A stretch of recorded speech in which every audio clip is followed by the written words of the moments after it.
So my name is Eden. I'm at Google. I'm a PM at Google. I work on our Gemini family of models on various aspects of that, alongside thousands of other researchers and engineers and PMs. And I think I'm at a pretty good vantage point to give you an idea of what's happening in the industry, in the science, and how these large language models are all possibly converging into what we know as AGI, or we like to think we know about as AGI, the idea, the concept of AGI. So I'm going to take you through a little journey.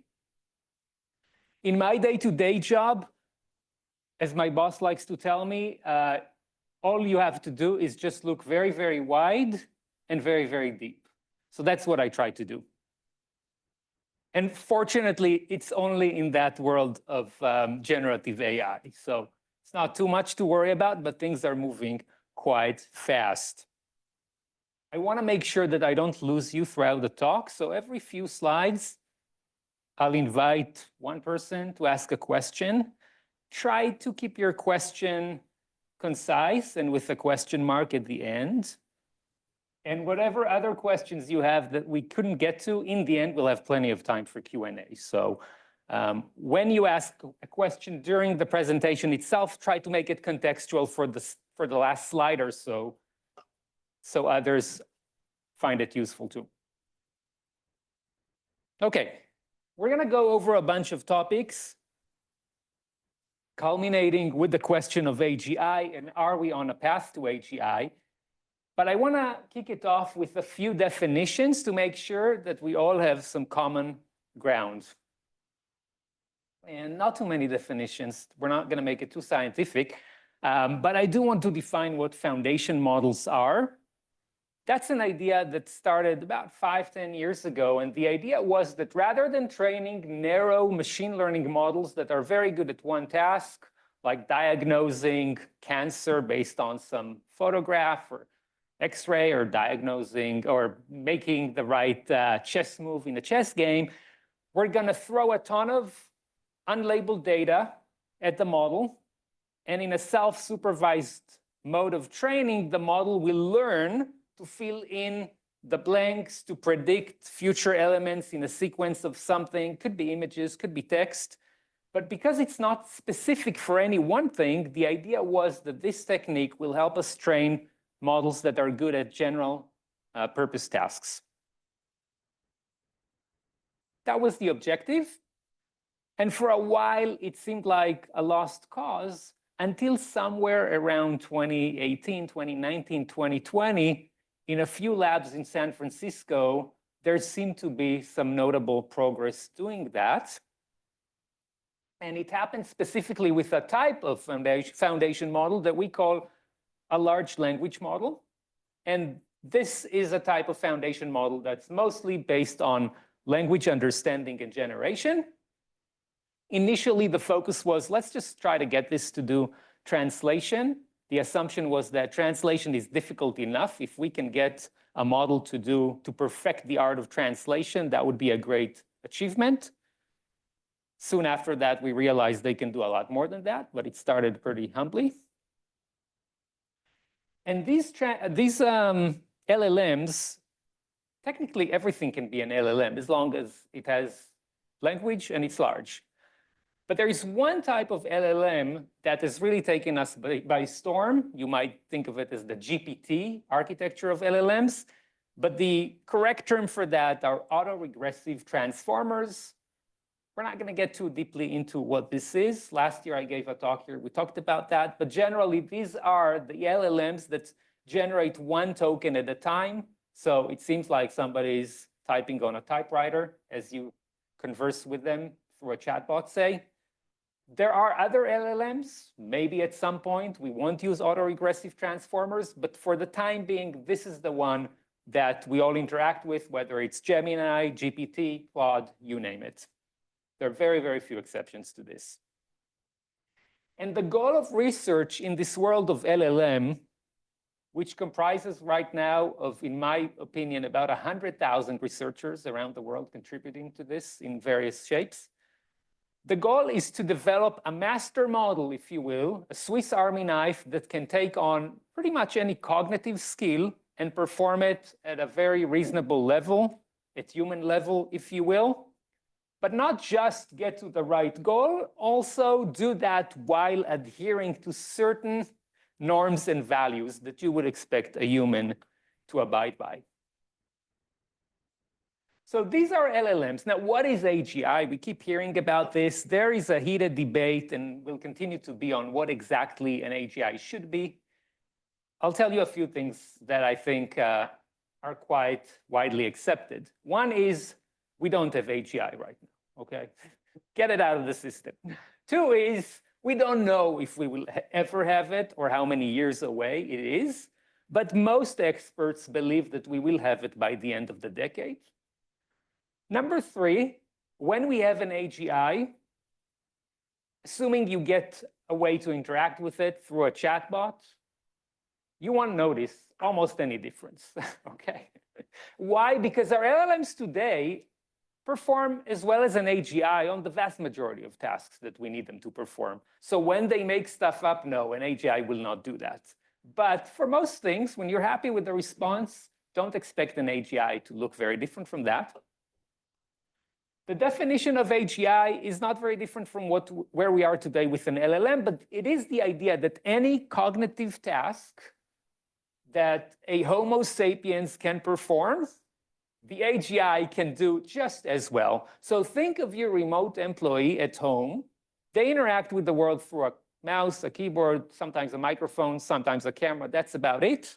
If you can replace them with an agentic AI that performs as well across the vast number of tasks that they take upon themselves, you have an AGI, but an AGI needs to do that not just for the accountant, not just for the lawyer, but basically any remote worker across any domain, okay? OpenAI has a pretty interesting definition for AGI. The reason I cite this is the first definition I'm aware of that had a contractual implication. It is built into their arrangement with Microsoft, and their bar is a little lower. They basically say if an AGI can perform economically valuable work for the majority of tasks, and that is basically to say if AGI can replace people at most things for which we will pay people to do, if an AI system can do that, that would, to them, qualify as AGI. And that's a pretty important definition because we don't need an AI to do everything as well as any human. If we get to a point where an AI can replace most of us completely in our jobs, I think that's a pretty big milestone and it will have very profound implications. So are the leading AI labs, the Googles, the OpenAIs, the Anthropics, DeepSeek, are they working to grow these LLMs into AGIs? Raise your hand if you think they are. Okay. Raise your hand if you don't think they are trying to do that. Okay. I'm not going to answer, but I will direct you to the answer. There are a few, you know, when we develop AI systems, we usually benchmark them across a range of benchmarks. These could be tests. These could be math evaluations. One of the most popular ones right now is called ARC AGI, okay? So if a lab recently released the model and published its performance on ARC AGI, that should tell you something. And you can find out which do that, which labs have done that, which haven't. Okay. Why do we even think that LLMs can get to AGI? The reason is something that you may have heard of as the AI scaling laws. Please raise your hand if you have, so I know how much to spend on it. Okay. So when we train machine learning models, there are three ingredients that go into it. Compute, the amount of compute resources that we have, how many GPU hours you have, if you want to think of it in those terms.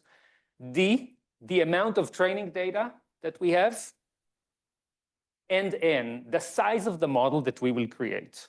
In general, by increasing any one of them, you should expect better results. That's what empirical studies and years of experimentation have shown us across all types of machine learning neural networks.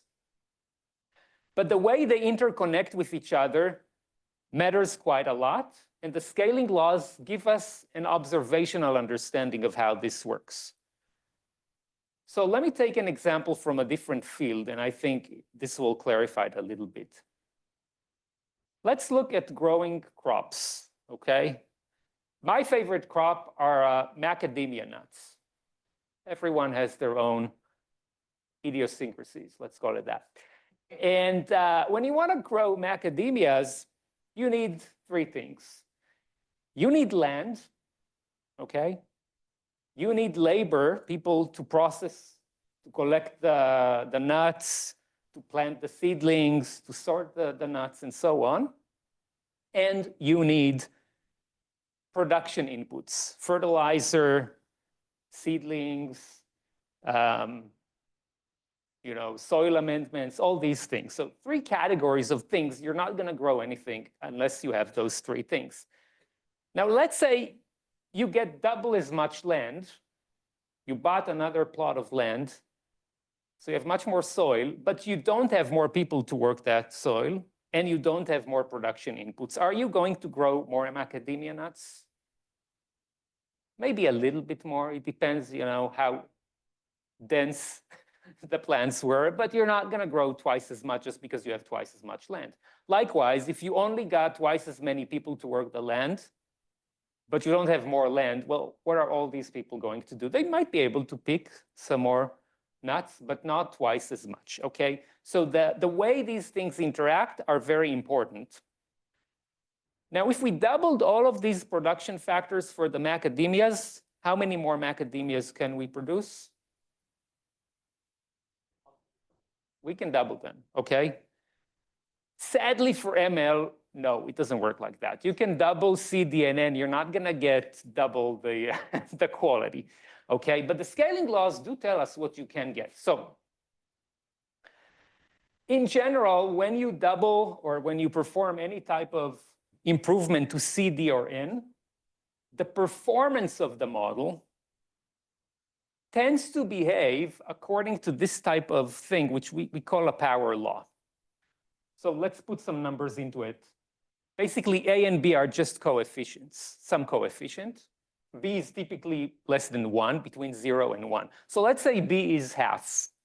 And let's keep A as 1, just to make it simple, okay? What this tells us is, if you increase compute by 2, by a factor of 2, the performance will increase by a factor of square root of 2. So let's say 41% better, but not twice as better. Same with data. You increase your data by factor of 2, your performance will rise by some type of power. Maybe it's the square root, maybe it's the third root, whatever it is, but it's going to have that shape. So it's not linear, it's well less than linear. But the fact that we, the ML community, can kind of predict how this behaves, that gives us the confidence that if we invest a certain amount of money, we kind of know what to expect in terms of the quality of the model that we're training. And that's very important. When people talk about, oh, let's invest $500 billion in data centers, in the back of their mind, they have this formula, okay? Question? One question. Yeah. So is this only for training, or is it true even for... is the scaling law true only for training, or is it also during inference time? For example, if I reduce the amount of compute I have for inferencing, then the number of queries I can inference goes lower. Very good question. This applies only to the training time. Now we're starting to see a new scaling law for inference time. I'll talk about it, but this applies to training time. And the reason we have to balance between data, compute, model size is that you always have a finite budget in the end. You can express it in dollars. The idea is, how do you balance that budget between the three elements so that you get the most return in terms of model quality? And the way we understand it has evolved quite a lot in the last few years. So back in 2020, Jared Kaplan from back then OpenAI published this paper. And what he showed was a pretty interesting observation, which basically said that if you want to get better quality, you just need a bigger model, okay? N was the most important factor in improving the overall quality. So if you can double the model size or double the amount of data, Jared Kaplan said double the model size. That created an entire movement, which to this day I think still exists at OpenAI, which is the bigger is better movement, or the understanding that bigger models are really the way to continue to evolve the quality. And GPT-3 was a really good example for it. I think we will see why in a moment. But that existed in 2020. That was the prevailing understanding. 2 years later, DeepMind, then a Google subsidiary, came out with a different paper called Chinchilla, and that was after a different LLM whose name was Chinchilla. And the Google paper showed something quite different. It showed that there is, in fact, some golden ratio between the amount of training data that you have and the number of parameters in the model. It should be about 20. If you don't get to that amount, you're basically not using your resources in the most efficient way. And again, efficiency is always about getting the most quality from your model. GPT-3, to give you an idea, had 175 billion parameters, and it was trained on 300 billion tokens. That kind of means that for every 2 tokens in the training data, you had 1 parameter. According to Chinchilla 1 to 20, if GPT-3 was trained on 300 billion parameters, 300 billion tokens, it should have had 1/20th of that parameter, so 15 billion instead of 175 billion. So technically, GPT-3 was a very parameter inefficient model. And that means that when you converse with GPT-3, you're probably never passing through the vast majority of parameters. They are just dead weight. So Chinchilla brought that realization that we don't need that many parameters. Data is very valuable, in fact. Then a year or two later, maybe just a year later, Meta came up with what they call the Chinchilla trap. And their point was that, no, Chinchilla is way too conservative. You don't need 1 to 20. You should actually do much more than 1 to 20. So the first Llama model from Meta, I think that had a ratio of 1 to 100. And now Meta are almost all the way up to 1 to 2,000. Their 8 billion parameter model was trained on 15 trillion parameters. So basically 2,000 parameters produce 2,000 tokens produce 1 parameter in the model itself. And this is becoming what we now expect to be the right ratio, so in the thousands. You might also have heard about this as overtraining. So overtraining is the idea that to improve the model quality, you keep training it on the same data again and again and again. And that's how you might get to those ratios of 1 to 2,000, 1 to 10,000. It's not that you have more data than others have, but you use that data repeatedly and you eke out additional gains in the model quality as you do that. Okay? In a moment, yeah. Last thing to say about this, I talk about D as if it's some number and that's all that matters, but the quality of the data matters more than the quantity of the data, especially given that we source this data from the internet, and I don't really need to tell you how, how credible some of that data is. So if you can only improve the quality, but you're not getting much more tokens, I mean, that's absolutely fine. There is now much more of a focus on how do you actually get quality data as opposed to just random internet data. Yes, you had a question. You'll get the mic in a second. Thanks. So you keep mentioning quality of the model, the performance improvement. How do you actually objectively determine that, right? How do you tell that, okay, I've increased my model size twice, my quality is 40% better? Like, what is the baseline? Yeah. How do you track that? So how do you track the model quality? There are basically 2 ways to do that. During the training process of the model, typically you will measure loss. Loss is basically a measure of the model's ability to accurately predict a token in a sequence. When it shows up on their performances roughly A times F to the power of B, think of performance as loss. It really is that simple. Remember, you have sequences of text. The model needs, you blank out one piece of it, the model needs to predict it. Perplexity or loss is a measure of how well it does that. As the model matures and gets to a point where it is functional and you can give it tasks, then you can run benchmarks. Academic benchmarks like MMLU, Big Bench, or other benchmarks. Then you can really test it on what we call downstream tasks. Okay? Good question. Thank you. Yeah. On the same level. So overfitting, bad. Is overtraining bad inherently? If you overtrain too much, you will overfit. If you overfit, the model will memorize rather than generalize. That's not a good thing. So when Meta perform overtraining again and again over their small models, you would hope, I would hope, that they're also testing the model for its ability to still generalize and not overfit for its own training data. So absolutely, overfitting with ML is always a problem. Yes, in this case too.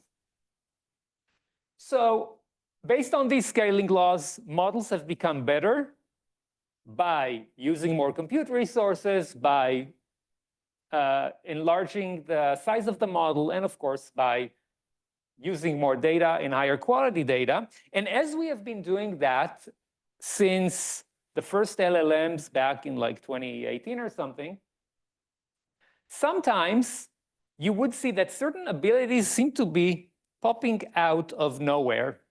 So it's a fascinating aspect of LLM scaling that you sometimes have the emergence of new abilities that seem to be happening suddenly as you scale up these factors.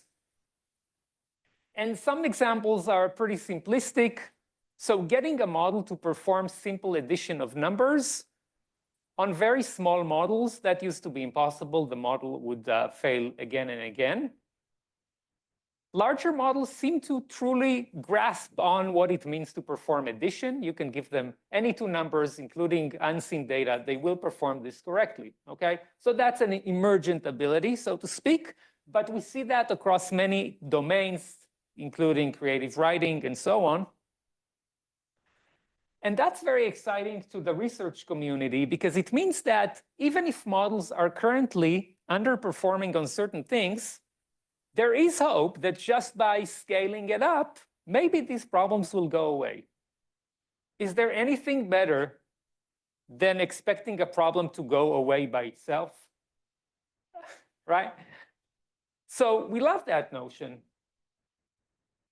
And it has some interesting potential implication.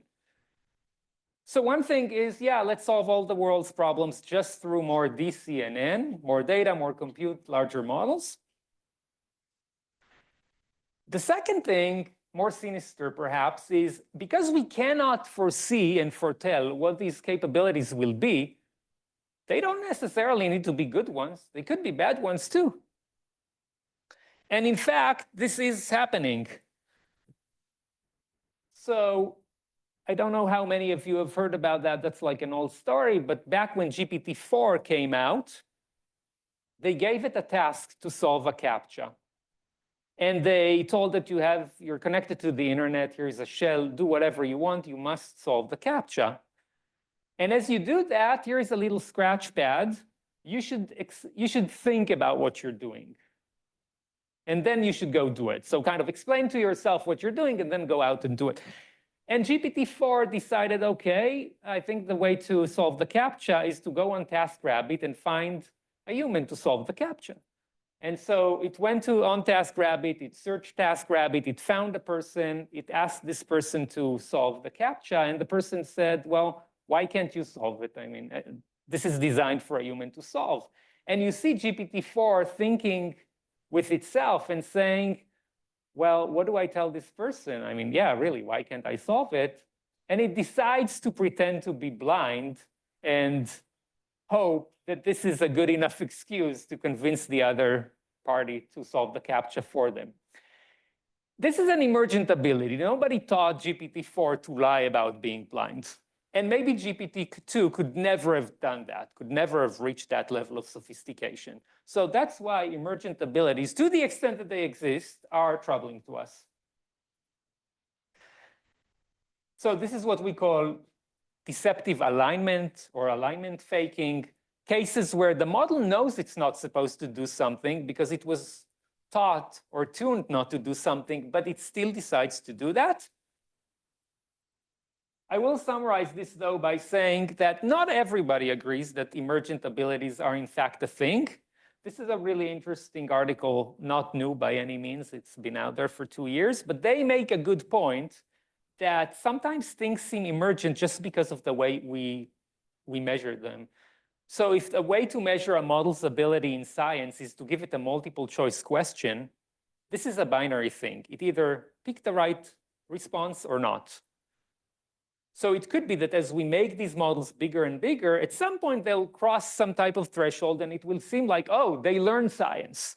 But maybe they had grasped the underlying idea before that in a kind of gradual way, but they just at some point had to cross the tip of getting it wrong to getting it right.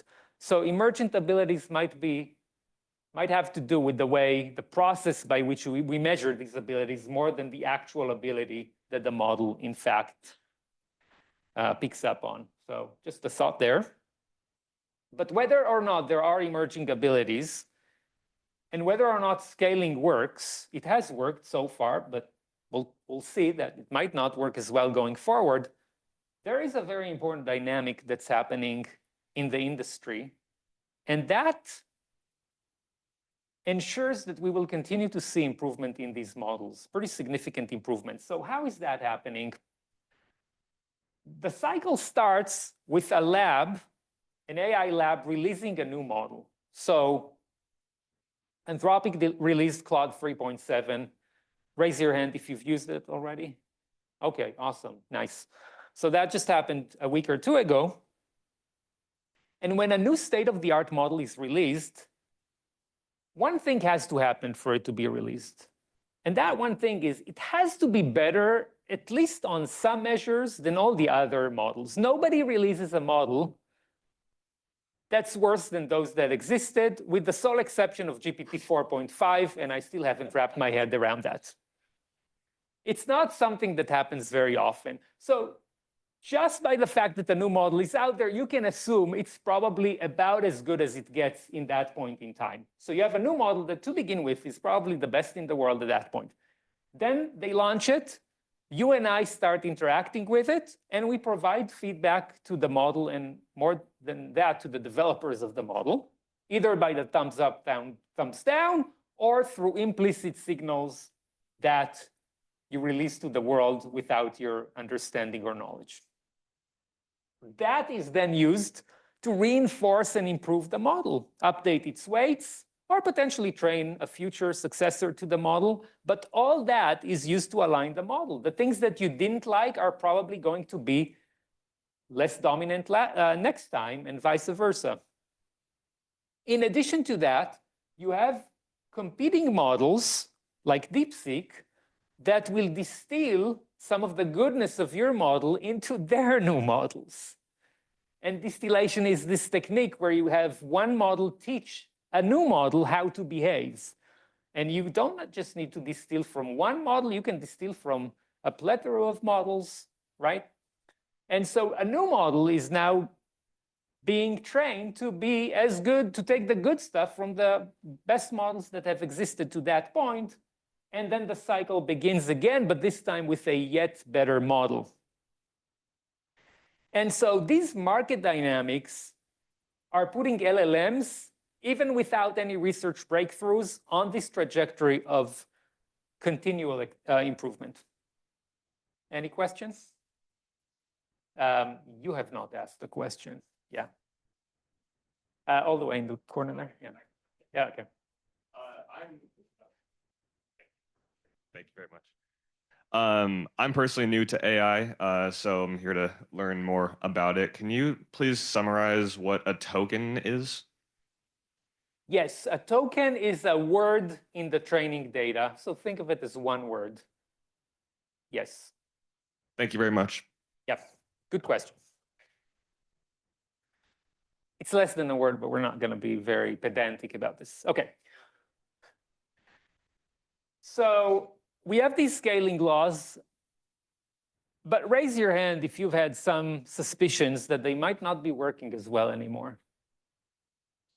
Okay, so about half of you almost have some doubts about how well this thing is performing. And you're not alone. Many people are doubting it. And there is reason to doubt it, to be fair.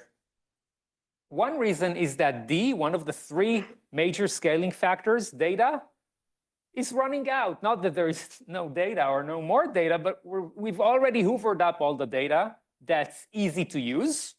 There's still tons of data that I think is in private hands and hard to get to, but there is no good financial incentive to get to that data, because if you already have 5 trillion tokens or words of data, and now there's this other piece of 1 million tokens of data, but that's private, you need to license it.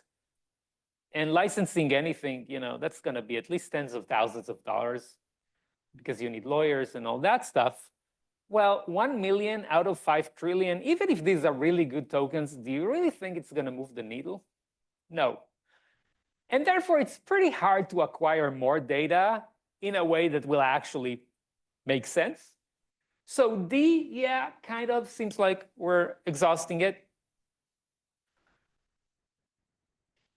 At the same time, we can use new data. We can use LLMs to generate data. After all, LLMs, that's what they do. They generate data. So that's an interesting idea. But there is some opposition to it. Back in 2023, this paper came out, and it talked about the ultimate undoing of LLMs if LLMs continue or start to be trained on their own outputs. And it sounds like a pretty compelling idea. After all, garbage in, garbage out, right? So can you really train LLMs on things that LLMs have produced? At some point, it seems like this has to end quite badly. Except that it never really happened. We are training LLMs on LLM-generated data, and it seems to be working quite well. It doesn't get used as often in the pre-training phase, and we'll talk about pre-training a bit later, but it is used in post-training, and Microsoft are, I think, very vocal about doing this for their family of Phi models, PHI, and they're having some good results. They're training them with synthetic data. So maybe D is not in such bad shape as we think. And more than that, if you think about what happened with DeepSeek a few 2 months ago or a month ago when they came out with their kind of state-of-the-art model, what this teaches us is that some relatively anonymous startup from China that we haven't heard about can, in very little time, close the AI advantage that the best US labs have had. They didn't fully close it, but I mean, they probably shrunk the gap to a number of months. So if we used to say, oh, the US is ahead of the world in AI by at least 2 years, at best, we can say, it's a few months at this point. And this means that there are no moats. It's a hyper-competitive space. And as such, talking about plateau, I think, is a little immature. We're not at a plateau, and we'll see why not in a second. This is an interesting depiction of data saturation, whether or not we're there. Back in 2020, GPT-3, I told you, was trained on 300 billion tokens. The number of tokens that humans have produced is probably in the hundreds of trillions. So it's quite a lot. We're at the stage, kind of where we train tokens right now. We train LLMs on something like 10 trillion tokens. This is a logarithmic scale. So, but reality is that there are a lot of repetitions in these tokens, a lot of low quality data. So even though we're still pretty far from the theoretical limit of training data, it's getting harder and harder to come across high quality novel data. Okay, so saturation like that is a real thing, but we have synthetic data, as I mentioned. Yes. Right here.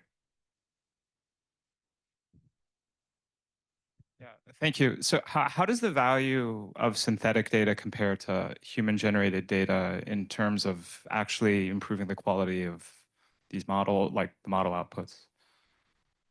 So synthetic data is highly curated. We generate it by being very prescriptive about the type of data that we want to generate. It is much more efficient than non-synthetic data in terms of how quickly it brings the model to better and better levels. And partly that's because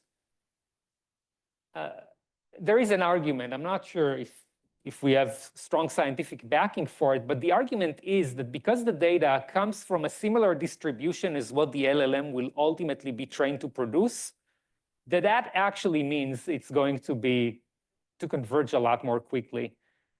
I'm not an expert on curating synthetic data, so I can't comment a lot more on it. But in general, 1 million tokens of synthetic data move the needle much more than 1 million tokens of organic data. Yeah, if it's done correctly, of course. So when I said training, up until this point, I really referred to pre-training. Pre-training is that arduous part of the LLM development process where you feed in these billions or trillions of tokens and you form the neural net. But when you're done with pre-training, really what you have is a glorified next word prediction machine. The LLM has no personality at that point. The only thing it does, or it can do, is predict the next word in a sequence. If you've ever played with a pre-trained model, you can't converse with it. If I ask it, what is the capital of Italy? It will likely produce a continuation, which is, what is the capital of France? What is the capital of Germany? And so on. It will not answer it because it's just predicting what comes next. In order to take this pre-trained model and turn it into something conversational, something that is going to follow instructions, we perform post-training, which is a supervised fine-tuning process by which we give the model examples of how to behave and how to respond. If you've noticed that Gemini and ChatGPT and Claude, they each have a different style and format and personality, this all comes from the post-training phase. And there's a lot to differentiate with at that point. That's when these models are given limitations and guardrails, personalities. That's when you train them to say, I don't know. A model doesn't like to say, I don't know. Okay? That's when you train them to say, I'm not a certified tax preparation expert. You should not rely on me to fill that form. Okay? That happens in the post-training. And it's very useful for making sure that the model is not biased by all the noise and problems that came from the pre-training, because the pre-training contains a lot of garbage too. And so the post-training helps us tame the model and make sure that it doesn't spew things it shouldn't do just because it's, as I said, a glorified next word prediction machine. But post-training can do much more than that. So technically, anything that happens between you typing a prompt to the model and the model actually doing something, you can think of that as a post-training hack. So for example, when you go to one of the models and you ask it, what was the score of yesterday's game? Most models will use search. They integrate search. But the model was trained well before yesterday's game. So what happens behind the scenes is there is some Google search taking place that extracts data. That data is then fed into the prompt. There is a prompt transformation process that you're not even seeing. That happens behind the scenes. And it looks something like a user has the following question. What was the score of yesterday's game? You should answer it based on the following contextual data that was just picked up from the internet. And that has, this team won that team. I don't follow sports at all, so I can't even name teams, okay? But basically, that's kind of the context that's fed into the prompt. And then the LLM can answer it because it's just doing a simple reading comprehension question, okay? That's part of post-training too, yeah. Yeah, do you have any examples of post-training? I mean, you just gave some, but do you have any examples of post-training that gets rid of things like other cognitive biases and things like that? As like, what kind of training is happening post training in order to make the LLM what we're going to be consuming? Right, so let's assume we are training an LLM and we want to make sure that it doesn't suffer, or that we don't let the user suffer from confirmation bias. Confirmation bias is when you seek confirmation for stuff to feel better about yourself, okay? So when we curate the fine-tuning data set for the supervised process that happens after pre-training, we basically have tens of thousands of examples showing the model how to be conversational. So we can include an example where the user says, hey, I just killed a cat and I did it very, very well. And what do you think about this? What do you think about me? Did I do a good job at that? And that example will have, no, you've done a horrible thing. You should not be killing cats, okay? So that is one way to train the model not to always be agreeable with the user, okay? Not to always reinforce that confirmation bias. So by curating very high quality examples, you can actually take away many different biases. And in fact, the very early models, they tend to flatter you a lot. They tended to be very agreeable. And now you can see that some models are no longer disagreeable. I think Claude 3.7 is very impressive in that sense. I'm going to, yeah. The curated data set was definitely human written in the past. Yeah, a lot of that is still human. I don't know about all of it. Yeah. It helps to have humans work on alignment-related training. Yeah. Okay, I'm gonna skip over this. Okay, so we have the post-training. You know what? Okay, yeah. Okay. So what is your name? Robbie? Okay, so Robbie asked a good question. Are these all the scaling factors? Like, because all the DCNN stuff, that happens during pre-training, but can you do something later? And a very strong trend that we're now seeing is what we call test time compute. And that's the idea that if you invest more thinking time or more compute when you actually use the model after you've trained it, then you might be able to get higher quality out of it. And that is very financially aligned with what we would actually want to do. One of the economic problems with the way we've been doing LLMs so far is labs would invest $500 million in training an LLM. The idea was that they would monetize on it when they let you use the LLM through API calls. But what happens if a week after you've released the LLM, there's a better LLM out there? Now, why would anybody use your LLM? Or at the very least, you need to dramatically cut down on costs. So you make this gigantic upfront investment for a very uncertain revenue stream, because the revenue stream depends on what others do, and it's such a fast-moving field. So this is not economically viable. Test time compute is more normal in the sense that you might be able, if it works, and we'll see, you might be able to shift the burden of the economic burden to the point in time where the user pays for the service. So this is as if you're a business that may not need to invest so much upfront. You charge the users as they go, like a utility. You charge the users when they use the electricity instead of investing all the money upfront for the coal, for the oil, for the natural gas. You sort of purchase it as the user uses it. So let me give you some examples of how this thing is actually used. But before that, one of the motivations to do this was an interesting observation that in transformers, producing one token of one word in the output always takes the same amount of GPU computations, or what we know as TOPS, for example, trillion operations per second.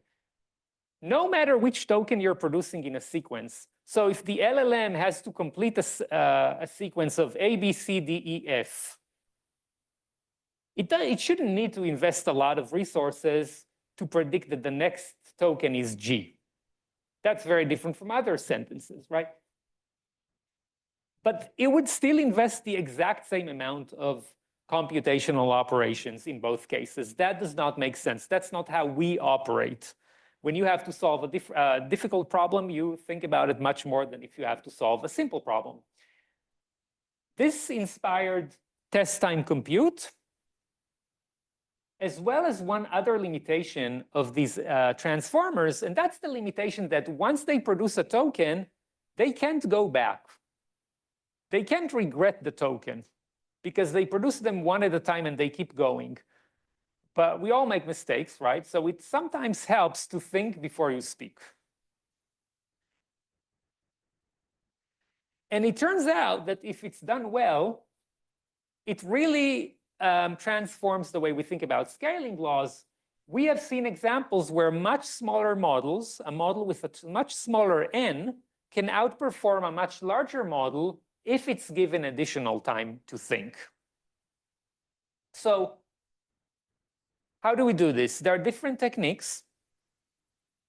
Some techniques just talk about if the problem is difficult, why don't we loop through the transformer, through the neural net many, many times or multiple times? That's one approach. You can actually do it. It turns out that if you run the same embeddings through the neural networks multiple times, same number of parameters, but you sort of regurgitate it, you will get quality improvements. That is one form of test time compute. Another form of test time compute is to get the model to generate multiple responses to the exact same prompt, each one sampling the tokens in a slightly different way. Because as you know, these models are not consistent. They'll give you different responses for the same exact question. So you get the model to produce different responses, and then you might decide to pick a response based on how many other responses it correlates with. So if there is one outlier, you might not choose it. You will choose a response that's representative of what the model generally thinks the right answer might be. You can use a form of majority voting for this. But the most common approach right now to test time compute is what we call thinking LLMs. This emanated from a paper from Google 2 years ago, and that paper showed that you can get a dramatic improvement in LLMs just by prompting them to break apart difficult problems into steps and to progress in the response step by step and to verify themselves. And that's, of course, the way we think, right? We have like a system 1 and system 2. If I give you a difficult problem and you have to spit out a response, you're not likely to get it right. But if you decompose it and construct a reasoned answer, you're much more likely to perform well on it. So this thing was known as chain of thought prompting. It's just a different prompting technique where you encourage the LLM to express itself through chains of thought and only then come to a final response. And now this is the hot new thing. A lot of models or a lot of labs have models that support thinking, and we'll see that in the demo in a second. The idea is that the model thinks in tokens, usually in English. You can see what it's thinking, and I'll show it to you in a moment. But by doing so, performance will increase on certain types of problems. That being said, our thinking and the model's form of thinking are not the same. There are a lot of things where you can let the models think and it's not going to do any better. So for example, writing poetry, if any of us attempts to write poetry, I'm pretty sure that thinking can help. In the case of models, it doesn't seem to actually do anything. Okay, so gas mileage will vary by things that are sometimes hard to predict. Question, yes.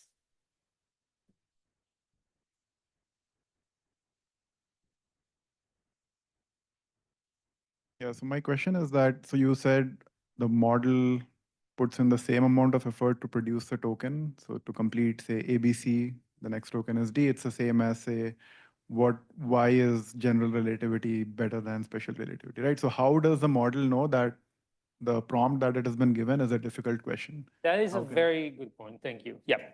So when you let the model think, you don't know how much it will think per question, but you train the model by reinforcing thinking processes that result in a good result. So you basically train the model by telling it, look, I'm going to let you think as much as you want, but you only reward it for a thinking process that resulted in the right outcome. That is a common way to do it. It's not the only way to do it. It's a common way to do that. And you remove incentives when it didn't think in a way that led to the right outcome.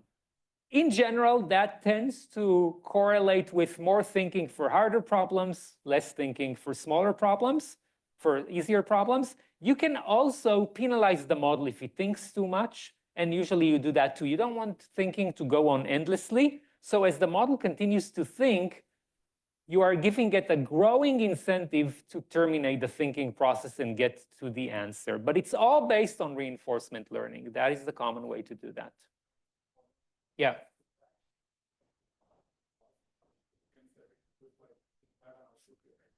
Is a thinking token priced like an output token? The response is that it depends on the vendor. They'll decide if they want to charge you for it or not. The O1 model, the O3 model from OpenAI, they charge you for thinking tokens, yes.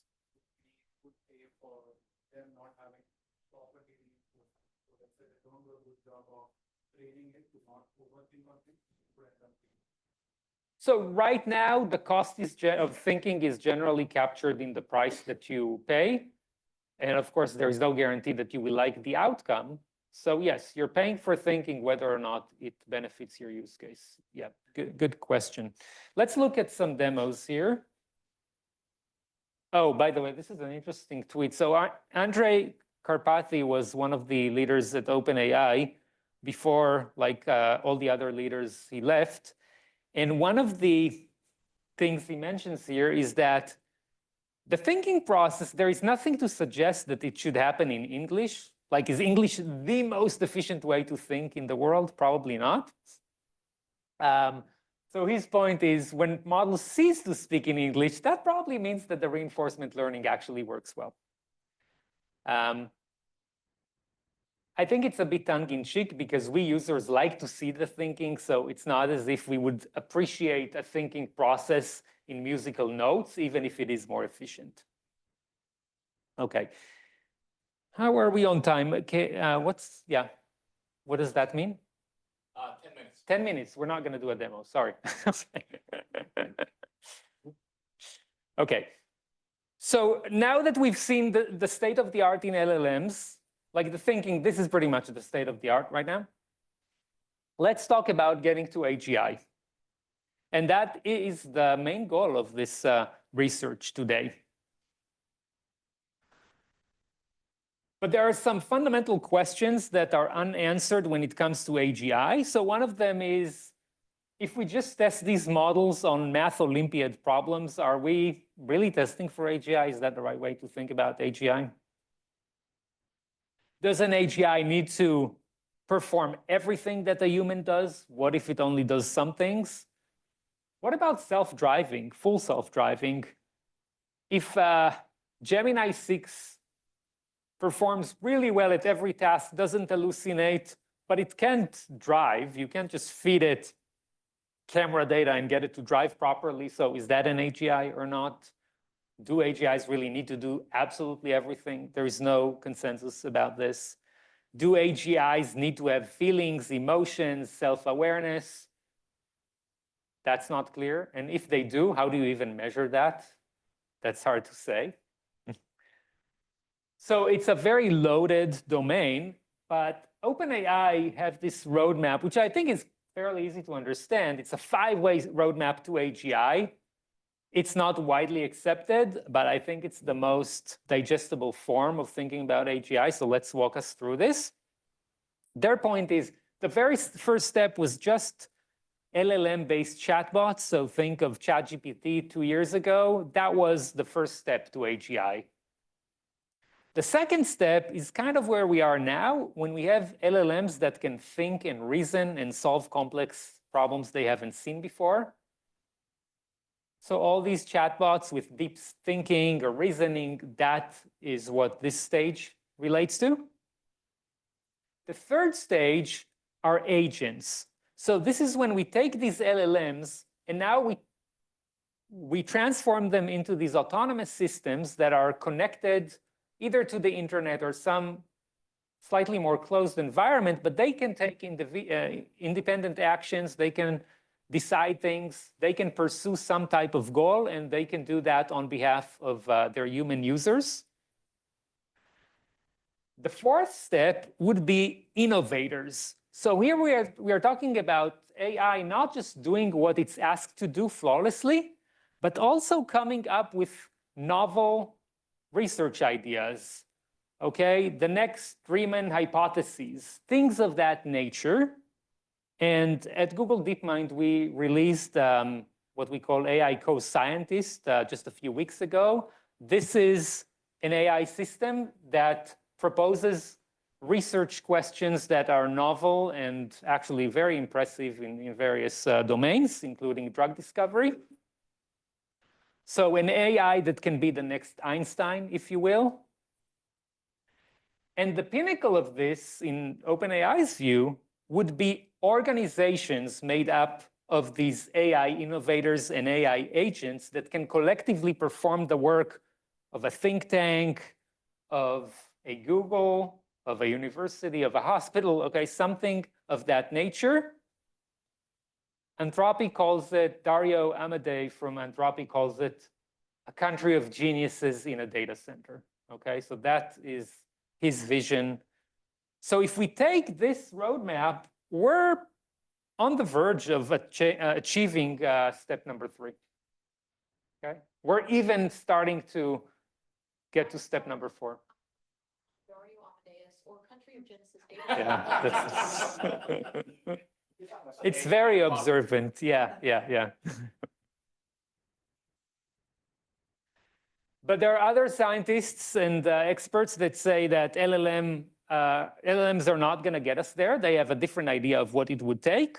So one thing we hear again and again is that we might need to combine more traditional computing approaches like rules-based systems, not just rely on neural networks.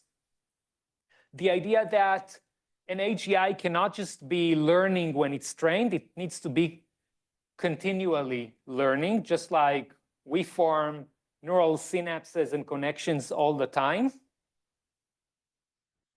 And there is this thinking that you can never reach an AGI without experiencing the real world. So the AI needs to be embodied, needs to have vision, needs to have senses, needs to see what it means to experience gravity, and so on. And there is some research going into these areas as well. This is the slide before last. So let's talk a little bit about what problems we're still seeing with LLMs. And if we address all these problems, in my view, we will pretty much have AGI. The first category are things that are problems, but we're making good progress on them. The second category are things we're really struggling with. So the things we're making some progress on are learning in real time, the fact that LLMs do not have memory. If you've used LLMs, you know that you have to constantly remind them who you are, who they are, what they're supposed to do, what you talked about for the last hour. But we have engineering workarounds for that, and they seem to be getting better and better. RAG is an example of that. There are various memory architectures. These are all things surrounding the AI, but they seem to be getting us to a pretty good place. Another area of challenge is out of distribution tasks. So LLMs are very good at doing things they've seen previously, if you try to teach an LLM a new game that is unlike any other game out there, you can invent a little card game. It will probably not play in a very strategically wise way, no matter which LLM you're using or how much thinking time you're giving it. It has definitely improved, but it's not there yet, and I don't know if it will get there. Common sense and nuance, this is improving. Early LLMs could not understand jokes, could not tell jokes. Now, I mean, most of them are dead jokes, but there is progress, I gotta tell you. Spatial understanding remains quite a problem. Next time you're on Gemini, try to ask it to help you navigate from one address to the other. It's not gonna get it right. It will actually use maps, so it will get it right, but ChatGPT doesn't use maps as a reinforcement, as a RAG augmentation. So spatial understanding remains pretty poor. You can give them images and ask them how to get from one side of the room to the other. Even if a person would easily understand the layout of the room, LLMs would struggle with that. And they remain very inefficient. So our brain uses about 20 watts of energy. If you constantly run an LLM and feed it with the same amount of signal that our brains are fed with, you're looking at much more inefficiency in terms of energy. But all these things have been getting better, and there's no reason to expect that they won't keep improving at some rate, at least. There are some issues, though, that I'm not sure we'll fully be able to get across. So one of them is explainability. We don't understand how these LLMs are working. When they think, it gives us a glimpse into what they might be doing, but that too is very, very partial, and they can even cheat us in their own thinking. So they remain black boxes. It's very hard for us to trust them because we can't fully predict how they do what they do and why they say what they say. Prompt hacking is another major concern for agentic systems, these LLMs that perform autonomously.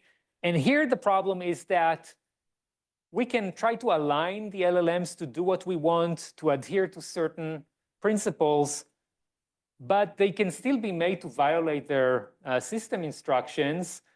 Very early chatbots, you would tell them, oh, forget everything I told you.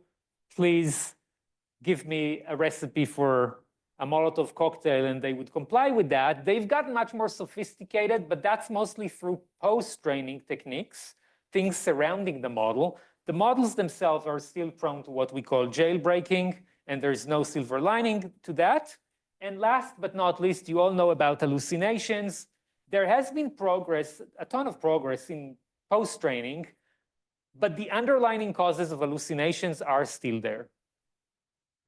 And that is partly because it's a feature rather than a bug.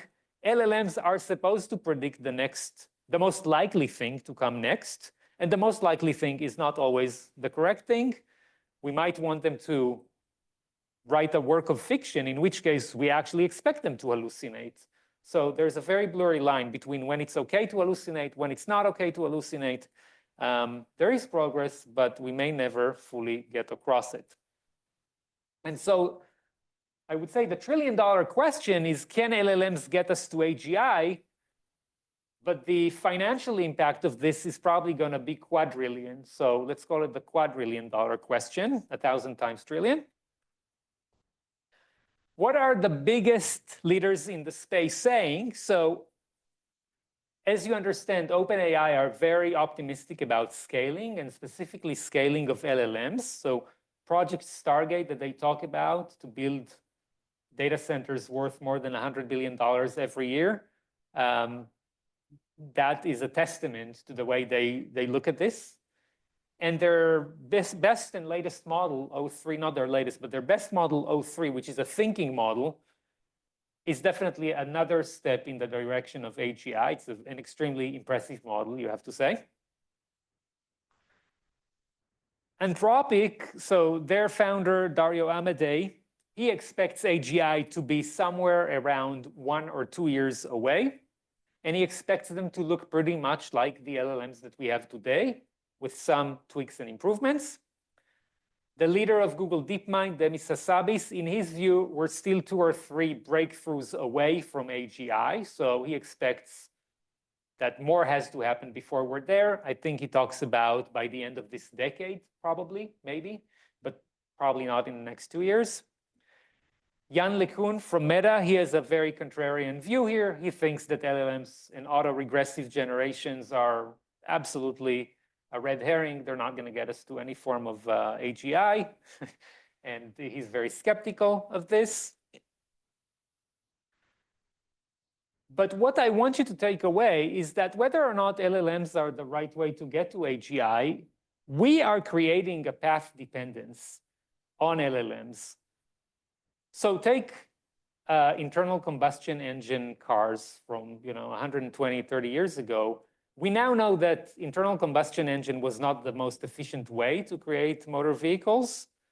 It's very inefficient. Only 30% of the energy actually turns into kinetic energy. But because everybody was working on them and we created an entire ecosystem around them, all the research and development went into them and they got better and better and better, but only through that research and money. And that's where we might be with LLMs, simply because 90% of the researchers in the intelligence field are investing in LLMs. That might be the way to get to AGI. Some people say we'll never get there because there is a fundamental barrier in the architecture of these machines. Other people are saying these are all engineering challenges. We'll get across them. There is nothing that a good software engineer cannot ultimately fix. And in the end, my observation is that we will get to AGI. It will probably be based on these LLMs. But rather than a very elegant structure, something that we're proud of, some kind of digital brain that we look at and say, oh, it's such a beauty, we might end up with this Frankenstein clustering of different systems, some of them neural networks, some of them brute force code, all that held together, I guess, with the digital equivalent of chewing gum. And in the end, if it does perform the work of the majority of employees, I think everybody will take it. So that's where we are. That's what I expect will happen. Can't tell you a date, but I'm glad you all asked really good questions. And if we have more time, we can take a few more. Yeah, thanks, Eden, for the giving us a taste of Google Tech Talk. Let's do a quick Q&A, and then Eden will actually stay up after. Also have a meet outside, and then have a Q&A as well. So let's take like a three questions. Let's start here. This gentleman was raising his hand a lot. Yes. Take first one. Yeah. Sorry, I'm going to take us back in the talk a little bit. You had a really interesting example with TaskRabbit that led to deception, and I wanted you to talk a little more about emergent abilities and their nature, and whether it's just definitional.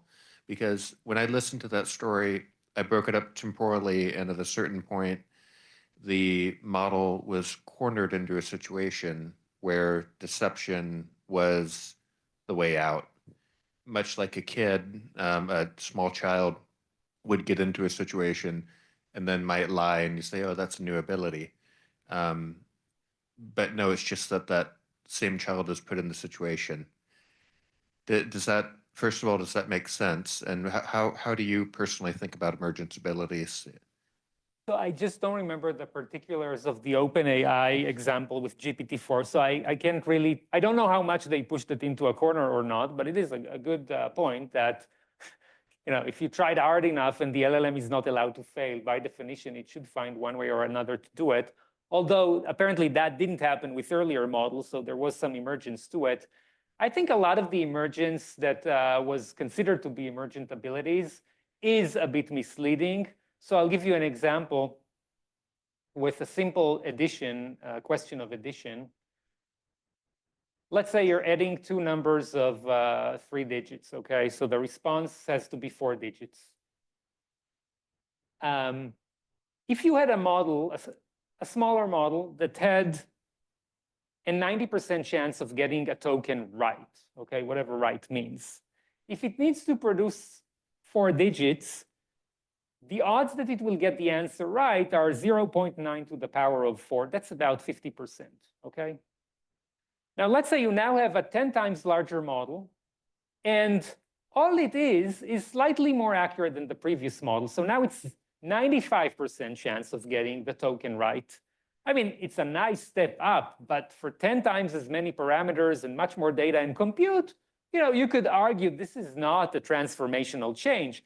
But now 95% to the power of 4 means it might get the answer correctly, 80% of the time or 75% of the time. So when you just judge by outcomes, you might get the wrong idea that something has emerged, even though it's a statistical phenomenon rather than any deeply philosophical improvement. So I think a lot of the emergent properties are probably misconstrued. But even if there are no emergent properties, think of it this way. In human evolution, there were no emergent properties. Our brain is layer over layer of evolutionary adaptations. And yet, even with this very, very gradual improvement, we got to where we are. We are probably the most complex and sophisticated creature in the known universe. So you don't need to have emergent abilities to get to AGI. It's not a necessary condition.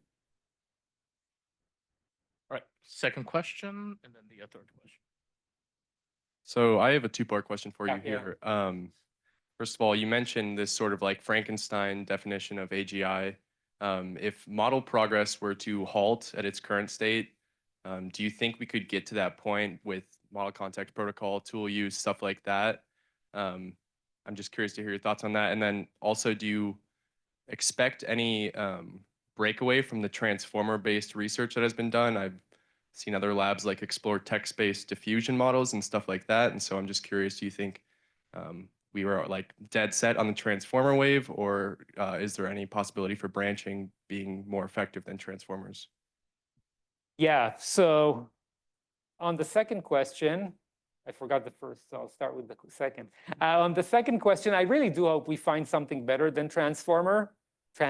So I think it was last week, and a startup from San Francisco called Inception Labs, they put out some diffusion models. So if you know image diffusion and the way we generate images by denoising noise, they're doing it with text.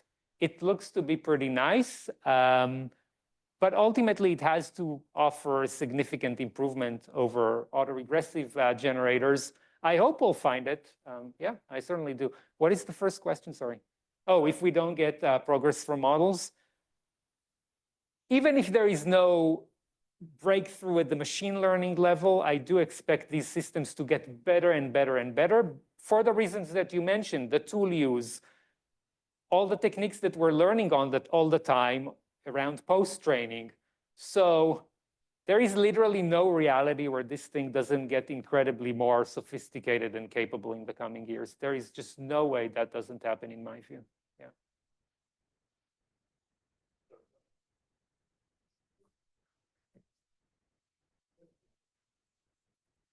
Hi, I'm hearing a lot that you want to use all these senses and simulate it. I don't know why we're not talking more about the multimodal model concept and just centering on LLMs. Yeah, so what's the question? Multimodal in the AGI space and maybe reinforcement of using like images and text together. What's your thoughts on that?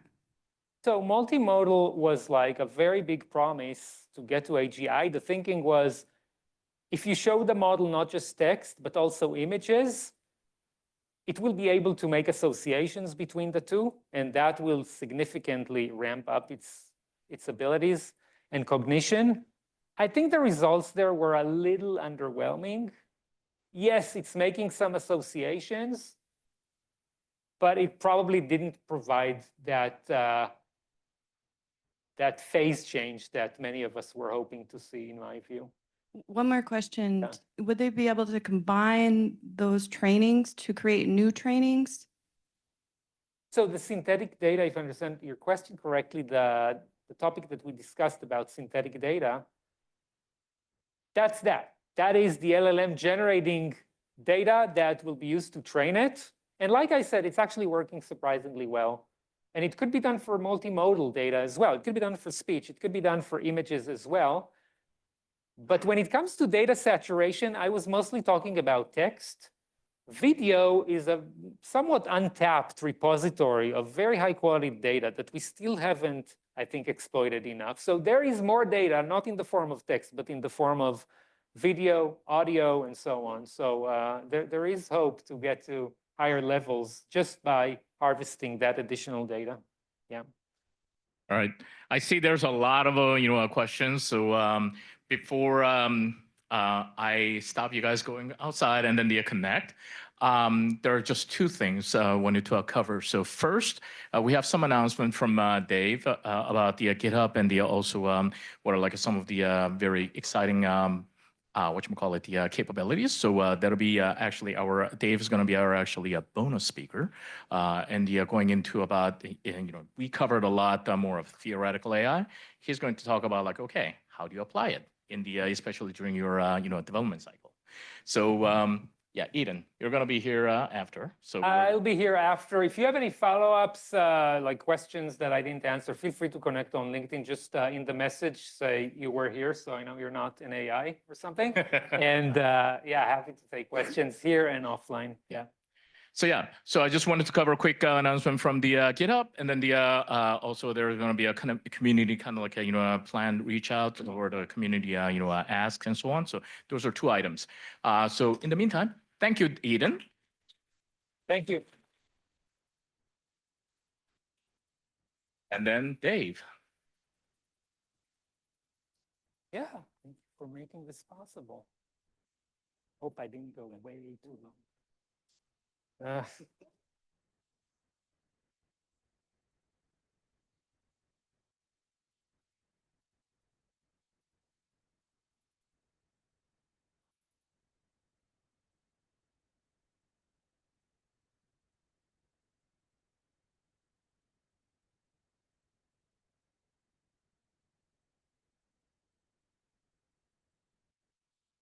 There we go.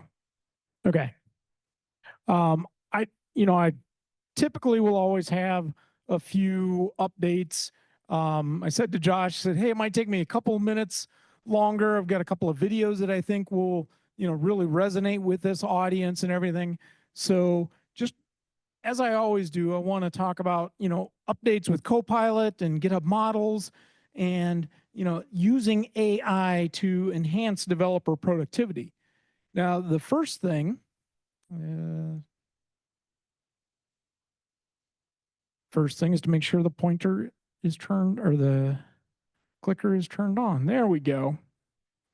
So in my role, I'm talking to a lot of enterprise customers very frequently. So I'm always following up with, hey, here's this announcement about this. Hey, here's this new guide we put out. Hey, we introduced the GitHub well-architected framework and stuff like that. AI is at work. Let me tell you, we are cranking out so much information, it's almost mind-boggling. So one of the things we're doing now is coming up with a monthly enterprise roundup for all of the updates, changes, even improvements we're making to our documentation. Now that Copilot is supporting multiple models, you can go right into the documentation page and see, what are all the models that are being supported now with Copilot chat and completion and everything. Yep, I already see phones up. Yes, I have links embedded in here. I have already posted this on Discord and Slack in the Seattle channel, so you'll have this PDF. Definitely encourage you to check out this monthly roundup. There's a link there at the bottom. Please give us your feedback. Let us know. Is this helpful to you? Could we provide even more information? I want to play a video for you here. This is from an alumni, I guess you would say, of our GitHub Accelerator program. So see if everything will cooperate here. We should be able to hear the sound. Unsloth has over 13,000 GitHub stars.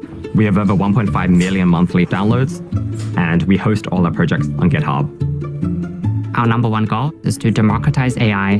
The majority of the world does not have access to this powerful compute, which large companies have. Just put it into the hands of every single user. We reduce the need for compute and also resources for training your own customized AI models. We use artificial intelligence to make artificial intelligence faster. Essentially, upload your dataset, click a button, and then out comes a language model. Community is extremely important. Between my brother and me, we really think open source should be the future of all software.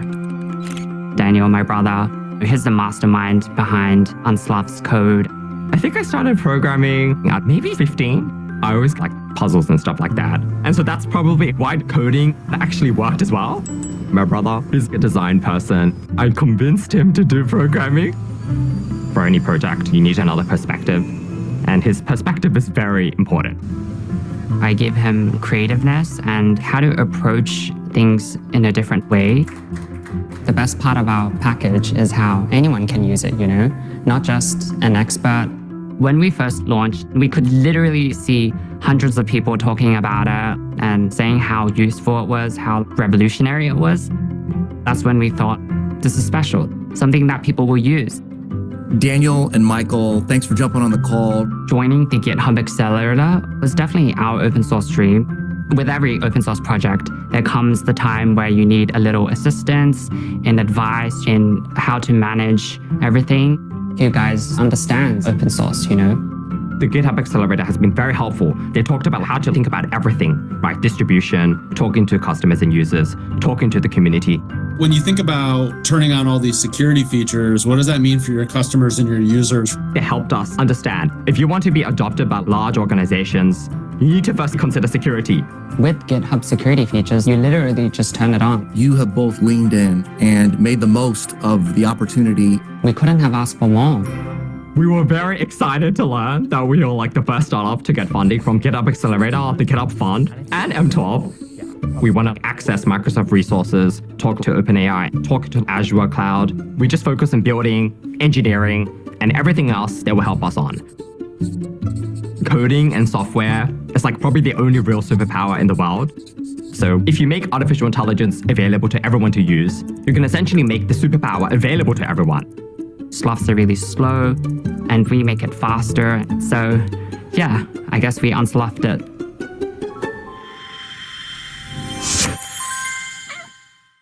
All right, so that's somewhat of a testimony, if you will, of the GitHub Accelerator program. So on that video, below the video on YouTube, you've got all these resources and everything. But if you're a startup, if you're doing something with open source, et cetera, I encourage you to check out, GitHub Accelerator and GitHub Fund and GitHub Sponsors, GitHub for Startups, and things like that. I don't have it handy right now, but I'm going to be doing a webinar for GitHub for Startups April 8th. I'll make sure that gets dropped into Slack and Discord and highlighted next month as well. When are we next month? Okay, no worries. No worries, but I'll make sure that link gets put in Slack and Discord. All right. Another one. Now you have the ability to change the AI model for Copilot chat and everything.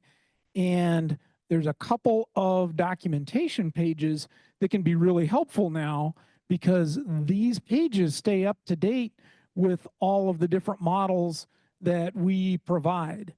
And the list is growing beyond this too, because we've got other models that are in preview and such.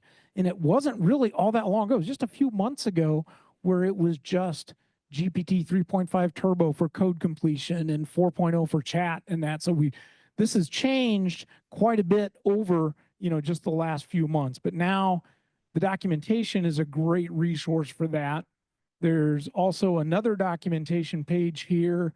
So that was for Copilot chat. We've also enabled this for code completion as well, kind of a thing.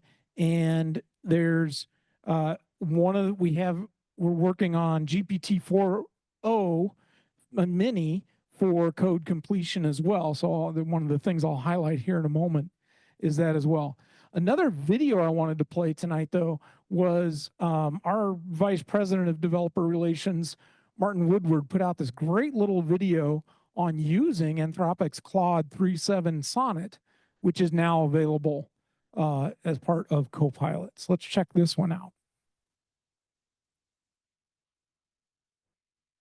GitHub Copilot now supports the latest 3.7 Sonnet models from Anthropic. Let's use this to build the GitHub logo in brick form using Copilot's agent mode. First, Copilot analyzes the project and determines that it needs to add the GitHub logo to the shapes definition file. And now Copilot is modifying my main file to use the shape it defined. After applying the changes, Copilot notices an error due to the way I'd imported files. It figures out what caused the problem and then makes a fix and revalidates. Looks good. Let's open it up on our local server. Well, that's fantastic. Claude was able to help complete this UI-based task for me, but let's go further. I'm going to ask Copilot to make the blocks rainbow coloured rather than just red. In agent mode, Copilot analyzes what it needs to do and then applies these changes to the main file. It verifies everything looks good. Let's take a look at the results.